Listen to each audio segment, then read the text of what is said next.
Bonjour, Stanislas pour le monde des études.fr. Bienvenue pour un nouveau tutoriel sous Illustrator. Très récemment, nous avions fait un tutoriel assez simple pour créer ce personnage, cette icône, en forme de papier découpé avec son ombre. Je vous propose de continuer à faire un deuxième personnage, féminin cette fois-ci, pour approfondir un peu les notions que nous avions vues pour ce personnage. Donc, on ouvre un nouveau document, en allant d'un fichier, nouveau document. Ensuite, première étape, je prends l'outil rectangle et je crée un premier rectangle qui fera office de jambe. Par défaut, ce rectangle est blanc sur fond avec un contour noir. J'élimine le contour et je donne une couleur au fond plutôt violet. Bon, ce violet est un peu aride, je vais le changer.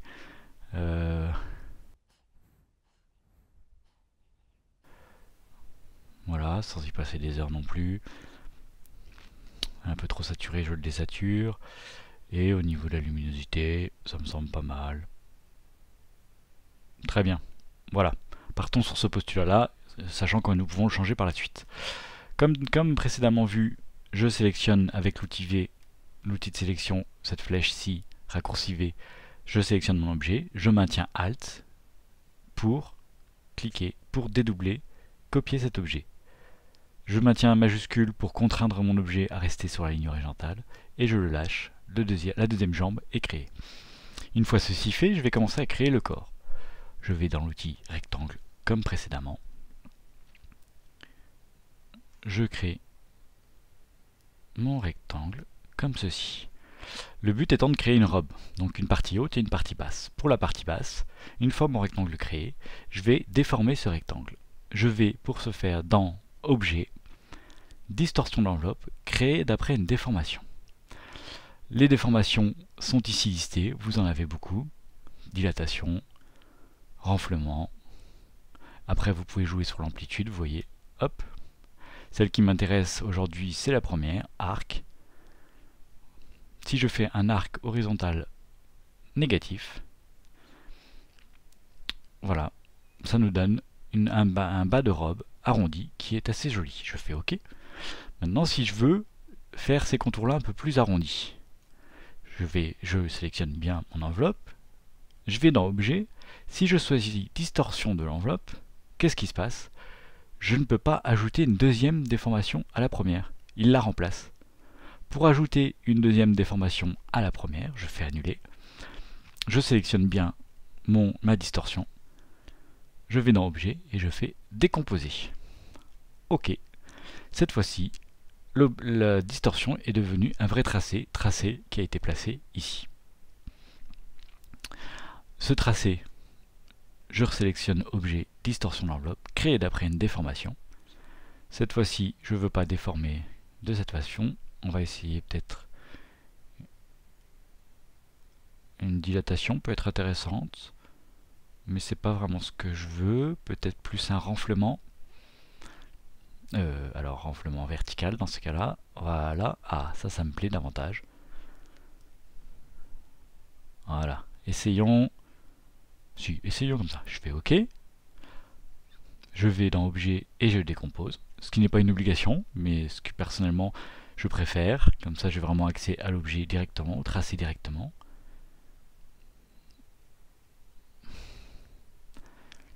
Voilà, ça me semble pas mal. Une fois que cet objet a été créé, je vais créer l'objet qui va servir au haut de la robe. Donc très simplement, encore une fois, avec mon outil de sélection, je maintiens Alt et je déplace. Hop. En m'approchant du bord de la sélection, vous voyez la flèche qui m'indique que je peux faire une rotation. Je maintiens majuscule pour contraindre la rotation suivant des angles précis.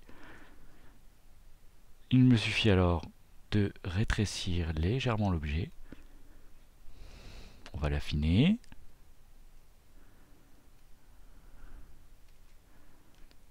C'est pas mal, c'est pas mal. Voilà, très rapidement, on obtient une petite robe. Bon, peut-être qu'il faudra affiner le tout, la silhouette, mais on verra ça après. Ensuite, prochaine étape, je vais créer les bras. Donc deux façons de créer les bras. Comme nous l'avions vu dans le premier tuto, soit je vais dans Outils, rectangle arrondi, et je crée mon rectangle arrondi, ce qui ici n'est pas tout à fait pertinent. Mais je le supprime, je vais vous montrer une autre méthode. vous allez dans l'outil, vous choisissez vos outils rectangle. Voilà. Je trace un rectangle à la dimension que je souhaite. Ensuite, vous allez dans Effet, Convertir en rectangle arrondi. Donc, je pars de la taille relative, c'est-à-dire la taille que j'avais. Je n'ajoute aucun pixel, ni en hauteur, ni en largeur. L'avantage de cette méthode, c'est que vous pouvez moduler le rayon en voyant tout de suite le résultat. Voilà. Donc là, je vais faire un rayon, disons, de 20. Comme ça, j'ai un bel arrondi ici pour la main. Je fais OK. Avec cette méthode de conversion de rectangle en rectangle arrondi, il faut bien garder en mémoire que si je fais une rotation, c'est encore une enveloppe qui se déforme. Je fais pomme Z, donc je sélectionne mon objet, je vais dans Objet et je décompose l'aspect. À ce moment-là, j'ai bien un rectangle arrondi, comme si je l'avais créé à l'origine. Le seul avantage de cette méthode, c'est de pouvoir voir en direct l'arrondi du tracé, ce qui est un peu plus compliqué quand je le crée à partir de l'outil rectangle arrondi. Donc, annuler mon outil de sélection, je déplace mon bras, et voilà, ça me semble très bien. Je resélectionne ce bras, je vais dans Objet, Transformation, Miroir. En miroir vertical, l'objet se déplace, se transforme. Je vais sur Copier plutôt que OK. Copier. Comme ça, le deuxième bras se crée tout seul. Je n'ai plus qu'à le déplacer en maintenant Shift pour faire le deuxième bras très rapidement. Arrivé à cette étape, il ne nous reste plus qu'à créer la tête. Je vais dans l'outil Ellipse, raccourci L. Je maintiens Alt pour faire l'ellipse à partir du centre. Je maintiens majuscule pour contraindre à faire un cercle parfait. Je fais la tête. Je reprends l'outil de sélection en cliquant sur V. Je replace ma tête. Voilà. Rapidement, je reprends l'outil rectangle, raccourci M. Et je crée le cou. Voilà, vous voyez que ça ne me semble pas vraiment aligné tout ça. Donc dans ces cas-là, ce que je peux faire, c'est qu'avec l'outil sélection, je sélectionne la partie haute, le cou et la tête, et je vais aligner ces trois objets. Donc je vais dans la fenêtre alignement, donc fenêtre alignement, ou bien ici, si vous l'avez directement accès, fenêtre alignement, ou bien encore ici dans la barre de contrôle, je choisis l'option aligner sur un objet clé. L'objet clé se met en surbrillance, donc là je souhaite que ce soit le haut de ma robe qui ne bouge pas, c'est l'objet qui ne va pas bouger. Les autres objets vont s'aligner sur celui-ci. Je choisis alignement vertical, horizontal, pardon, et hop, la tête était bien, le cou était en effet décalé. Je clique à côté, et voilà. Donc cette première étape nous a permis de créer très rapidement la petite demoiselle. Je vais peut-être légèrement l'affiner en faisant ceci. Ça me semble un peu mieux. Voilà, en effet, on a une taille plus fine, plus féminine, j'ai envie de dire. Je redéplace légèrement les bras. Voilà. Et enfin, pour terminer, j'aimerais donner un aspect un peu crénelé, arrondi, avec des arrondis ici en bas de la robe. Comment faire? Eh bien, une méthode très simple. Je vais d'abord verrouiller tous mes anciens tracés pour éviter de les transformer par erreur. Je vais dans l'outil rectangle. Je crée un rectangle, comme cela. Dans cet outil rectangle, je vais créer une suite de cercles qui vont venir se coller ici en bas du rectangle pour faire l'effet crénelé. Seulement, je peux être un peu gêné par les couleurs qui se superposent. Vous voyez, si je clique en dehors, j'ai du mal à apercevoir mon rectangle. Quand cela vous arrive, vous allez dans Affichage et vous choisissez l'option Tracer avec ce raccourci. Hop. Ça vous permet de voir les tracés de votre dessin. Donc je zoome. Je sélectionne avec mon outil V toujours mon rectangle. Il est bien là. Je choisis maintenant un nouvel outil Ellipse. Je me place sur le rectangle. Je maintiens Alt, je maintiens majuscule pour créer un cercle parfait qui se place sur le rectangle. Voilà. Je reprends mon outil de sélection en cliquant sur V. À partir de là, je vais créer plein d'autres cercles. Alors, il y a une méthode qui consisterait à sélectionner ce tracé, maintenir Alt, et essayer de glisser en maintenant majuscule peut-être, jusqu'à l'intersection. Je n'ai pas maintenu Alt jusqu'au bout, jusqu'à l'intersection en se disant c'est parfait, ils sont collés. Mais vous voyez qu'en allant plus près, ils sont pas vraiment collés. Il y a toujours un petit tremblement en fait à la fin, surtout que je travaille avec un stylet. Donc ça peut être un peu plus problématique, mais j'imagine qu'avec la souris ça doit être encore pire. Vous voyez, j'ai beau me dire ah, tous les marqueurs sont au vert, toutes les intersections sont bien marquées, je lâche. Quasiment à tous les coups, si je fais zoom, voilà, l'intersection n'est pas bonne. Donc plutôt que de passer un temps fou et se stresser à essayer d'aligner les cercles de manière parfaite, ce que l'on va faire, c'est qu'on va créer, voilà, hop, je clique sur Alt, et je ne me pose pas la question, je crée les cercles. Tout simplement, volontairement, là je les crée vraiment de manière anarchique, en les décalant, pour vous montrer qu'après, on va pouvoir ordonner cela de manière très simple et très rapide. Bon, je crée un dernier pour être sûr qu'il y ait le bon nombre, mais je pense qu'il y a largement de quoi. Je vais sélectionner uniquement mes cercles, donc pour cela je verrouille mon rectangle ici. J'appuie sur l'outil V, la flèche de sélection, et je fais une sélection large. J'ai sélectionné uniquement tous mes cercles. Ensuite, je réutilise l'outil alignement en alignant sur un objet clé, cette fois-ci que je définis comme étant le premier cercle bien placé. J'aligne tous mes cercles sur le premier et répartition de l'espace, je supprime tout l'espace 0 pixel entre chaque cercle. Voilà, vous voyez que très rapidement on a pu créer ce petit objet, cette petite ceinture. Si je repasse en mode aperçu, donc si je sors du mode trait, évidemment je suis un peu embêté. Je peux faire disparaître tout le reste, à part mon rectangle, et vous voyez qu'on a un début de forme que l'on souhaite. Une fois qu'on a fait ceci, ce que je vous propose, je repasse dans le mode de trait, c'est de faire de cette forme-là une seule forme. Donc, je prends l'outil de sélection, je sélectionne ceci, et je vais dans la fenêtre qui s'appelle Pathfinder, que vous trouvez évidemment ici, Pathfinder, mais que j'ai ici en raccourci, que vous avez peut-être ici en raccourci. Et il vous suffit, si vos objets sont bien sélectionnés, de cliquer sur le mode de fusion Réunion. Et voilà votre objet créé. Une fois ceci fait, hop, je fais réapparaître tout, voilà, hop, je repasse en mode aperçu, ma ceinture est toujours là, je vais donner cet arrondi, je vais le faire identique pour ma partie de robe basse, pardon, donc j'ai bien sélectionné mon objet, je vais dans objet, distorsion de l'enveloppe créée d'après une déformation, je choisis l'outil de déformation arc horizontal, je lui mets une inflexion à peu près identique, de mémoire c'était à peu près 18, voilà, pour garder à peu près le même esprit arrondi, je fais OK.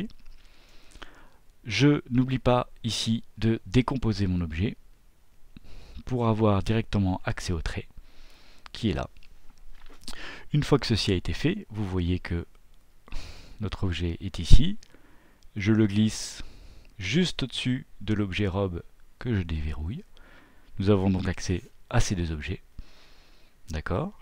Je prends l'objet partie basse de la robe que je glisse ici comme cela. Très bien.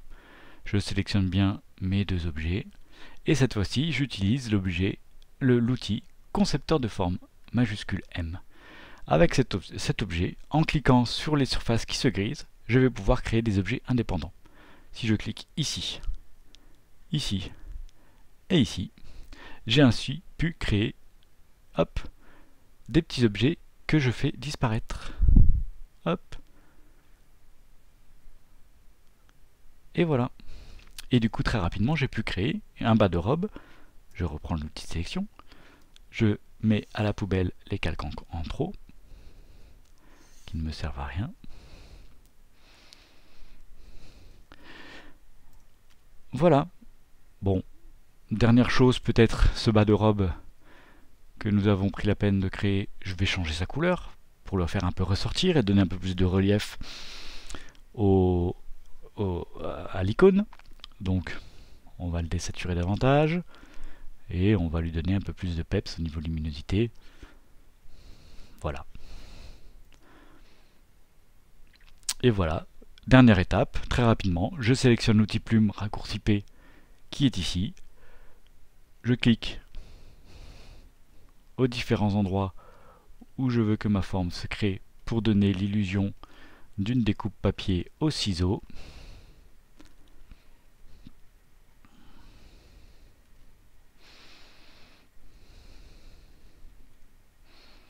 Voilà. Je rappuie sur l'outil de sélection en faisant V. Je prends ce calque qui est tout au-dessus, je le fais glisser en dessous. Très bien. Ce calque-là, je vais changer sa couleur, évidemment. Donc, je vais plutôt lui donner une teinte orangée, jaune-orangé. Voilà. Saturation, ça me semble bien. On va juste le rendre un peu plus lumineux. Ok. Très bien.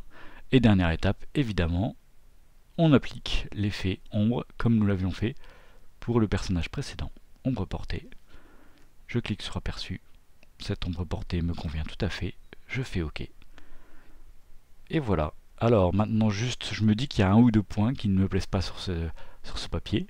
Donc plutôt que de prendre l'outil sélection, je prends le deuxième outil, sélection directe. Cet outil me permet de sélectionner les points un à un. Je clique bien sur ce point-là et je peux le déplacer. Voilà, vous voyez, très rapidement, je peux retoucher. L'ombre évidemment s'adapte en temps réel, heureusement, sinon ça n'aurait pas grand intérêt. Voilà, je me dis qu'on peut peut-être mieux marquer le côté robe. Et voilà, je rappuie sur V pour bien tout verrouiller. Et voilà, cette petite dame créée très rapidement. Je vous invite donc à bien retenir les 12 outils que nous avons utilisés ici, à savoir l'outil concepteur de forme ici, ou son équivalent, le Pathfinder, d'accord, et l'outil aussi qui permet de déformer des objets, distorsion de l'enveloppe, qui nous a permis de faire la robe arrondie. Je vous montre à cet effet d'autres petites créations que j'ai pu faire, vous voyez ici, grâce à ces outils, ni plus ni moins. Je me suis ainsi amusé à créer une famille au complet. Vous avez vu le garçon par exemple, j'ai pris un simple rectangle que j'ai écrasé pour faire une taille un peu plus échancrée. La demoiselle, hop, j'ai juste fait une robe à partir d'un rectangle à qui j'ai appliqué l'effet arc. Vous voyez par exemple, ce nuage, c'est une série de cercles, tout simplement, que j'ai réunis grâce à l'outil concepteur de forme. Ces jambes de monsieur, pareil, ce sont deux rectangles que j'ai légèrement arrondis pour lui donner un peu plus de corps, de vivant.